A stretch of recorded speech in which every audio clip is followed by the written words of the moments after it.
Good morning, students. This is Sunny, your computer teacher. Welcome to your computer class. So, students, today we will discuss about antivirus software. Before that, let's do a quick recap of what we have learned till now. So, what we know till now is what is the full form of virus and what is a virus, right? Especially the computer virus. We know what a virus can do to a computer. We know what a virus can't do to a computer. If you remember, we discussed a huge list of what a virus can do and a very small list of what a virus can't do to our computer. Then we discussed about symptoms of computer viruses. If you remember, I told you that how the virus becomes it becomes very difficult to differentiate between a technical fault and the virus infection. So even a technical fault generally can be understood as virus infection. Then we discussed about types of computer viruses. We discussed about program file virus, boot virus and macro viruses. Then we discussed about malware. In malware we discussed about worms, Trojan horse and spyware. And today we are going to learn about antivirus software. So students, what is an antivirus software? Now I will give you an example and it will help you to understand what is an antivirus. Now we have our soldiers in our borders, in the international borders guarding our country. So the priority of our armed forces is to keep our borders safe, right? What is the reason behind it, right? So the simple reason behind it is that they protect our borders from our enemies and other countries so that our country can remain safe. Now if we talk about country, are we just talking about land? No, we are not talking about land. We are also talking about mankind as well as the resources. So similarly, the antivirus provides protection to the computer from its enemies, which is virus, spyware, malware, Trojan horse, worms and all these things. Now, what is the technical definition of antivirus? Now, antivirus software refers to an application designed to detect and remove viruses from computer system. This is the definition of antivirus software. Now, there are certain types of viruses which are difficult to remove and sometimes it gets damaged. So, which even the antivirus cannot go ahead and repair it. For such cases, we have to move to the next step of troubleshooting and removing those viruses from the computer, which is the by formatting the system, by removing all the data, uninstalling the Windows, reinstalling the Windows operating system and putting back the data, almost like cleaning your house. So you put all the things outside, you clean your house, you paint it, you wash it and then you again clean all the things or the belongings which were outside and then put it back into the system again. Similarly, and if the second antivirus fails to work on it, then we move to the second level of this troubleshooting. Now, what can a antivirus do? An antivirus can detect and remove viruses. If you remember in our last class, I told you that no antivirus can guarantee 100% security from the viruses and other intrusions. That is for a simple reasons that every day as we are talking there are new invention even in virus which is taking place, and every time they try to the attackers try to decode the system program to ensure the the system provides permission to enter the virus in some or the other way. Now in terms of antivirus, there is one more point which which I want to discuss about is that antivirus are of two types. One is the free version which is easily available on the internet, and the other one is the paid version of antivirus. Now there are few things which are we need to ensure to make our program effective. The first thing is that the antivirus should always run in the background. We should never disable them or we should not uninstall them. We should always have an antivirus in our computer. It should be kept updated. Now, every time when you have a paid version of antivirus, you would see the company sends you some kind of updates to be installed in your computer, because whenever they find that a new version has come, a new virus version has come which can tweak the system process and enter into the system, they provide a patch which tries to stop those kind of programs. So every time there is an update, you should always install it. Next thing is that it should have the capability to scan email attachment. You remember we discussed about excuse me, the virus yesterday. I discussed about I love you virus, how deadly it was, how the 10% of the world computer were affected because of this, and how the government of different countries have to step in to ensure the spread could be contained. Now, this happened only because of the email attachment. So, every antivirus which you have, you should ensure that there is an attachment, that whenever you open a file, it is checked or sanitized before you open it or download it from the internet. The next thing is we should run the full system scan periodically. Depending upon the system use, every 15 days or once in a month, you should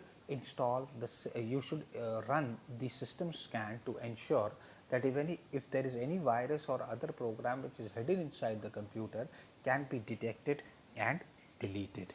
Now, this antivirus, there are few examples which has been given here. You can see that's Avast. So, we have Kaspersky, we have Quick Heal, we have Avira, we have Norton, and we have McAfee. So, McAfee and Norton are considered as the best antivirus program because they spend a lot of money and research, and every day they have a team which keeps working and keep an eye on the internet world to track all those viruses.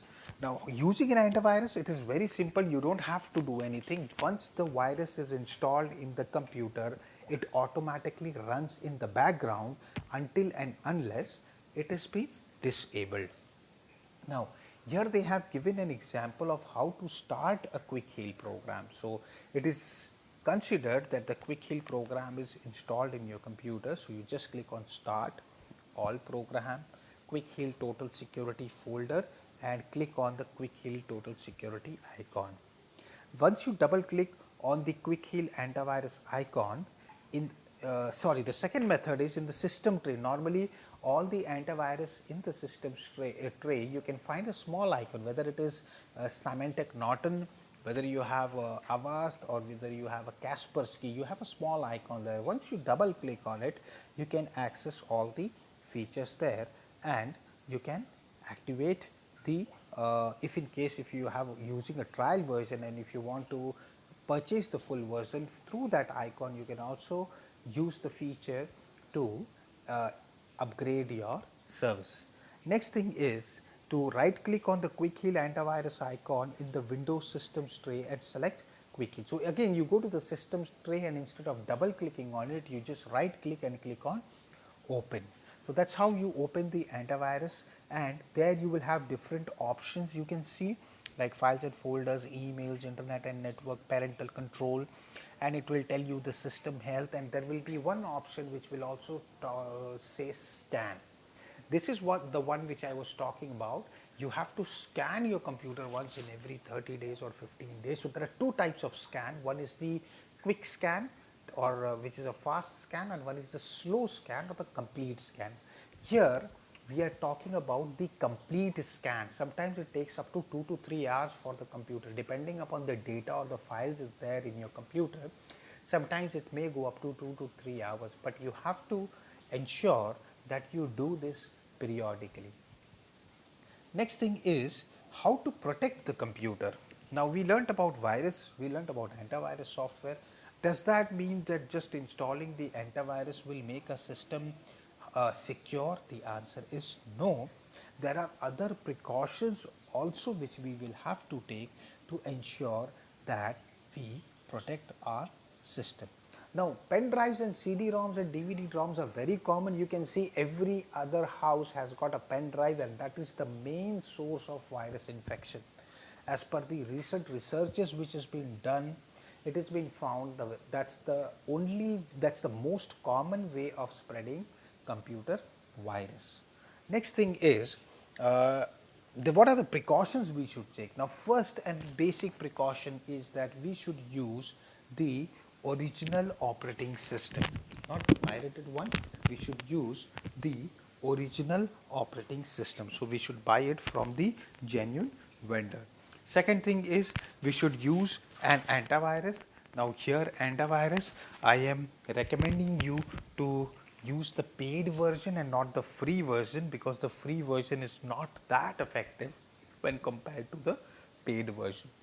But just in case, if you cannot have a paid version for some reason, then at least you should have a free version, because to a certain extent it provides a security to the computer. Third thing is, you should not install any pirated software. See, software piracy is one of the common way of virus intrusion, and even software piracy is considered illegal in India as per the Informational Technology Act 2000, which has been passed in our parliament. So, you are not supposed to use pirated programs and pirated softwares. Always scan the pen drive before copying the file. I would recommend you to avoid using the pen drive, but even in such case, if you have to use it, please scan the pen drive, and if you find that there are certain files which is suspicious, then you should avoid downloading that in your computer. Scan the hard disk twice a month. I won't recommend you that, because if you are using the system just once in a week or 2 or 3 days, or just for your study purpose, it would not be recommended to do it twice a month. You can do it once in a month also. But if you have a frequent use of computer where every day you are using it, or your other family members are using it, then it is recommended that you scan the system every 15 days. We discussed about taking backup of important files. So, always keep a backup of important files, if not every day, at a regular interval, so that even if the system goes bad, even the hard drive of the system goes bad, you still have a backup which you can use it to work. Next thing is, we should keep updating our antivirus in a regular basis. We should be aware of email attachment. Email attachment, as we discussed few minutes back about the virus which affected the 10% of global computers. So, we need to be very careful with the email attachment. In our first class, I spoke about visiting only trustworthy websites. How can you differentiate between trustworthy websites? When you see a green color lock icon next to the address bar of your computer, you can understand that, or you can take it that this website is safe. But if you have a red cross across it, then the website is not considered as safe. The second way is HTTP and HTTPS. HTTP stands for Hypertext Transfer Protocol, and HTTPS stands for Hypertext Transfer Protocol Secured. So, the secured word ensures that this website level of security is quite high when compared to the website which is only starting with HTTP. Now, scanning all email attachments, files and every other document is also very important. Beside this, you need to be very careful about what you are downloading from the internet, where you are visiting the websites, and also ensuring that you don't forward all those suspicious messages to your friends or other email or other people, so that you can contain the spread of virus. So, student, this brings us to the end of our chapter. Now, we have completed the back exercise, which is A, B, which is tick the correct option, fill in the blanks. We have completed true or false and the fun time. In answer the following questions, we have completed question number 1, 2 and 3 and 4. We are left with 5 and 6. So, students, we will do question number 5 and question number 6 in a computer notebook, and that's our homework. Just in case, if you have any doubt, if you have any questions, feel free to reach me through the comment section and I will answer your queries. So students, thank you for your time and stay home and stay safe.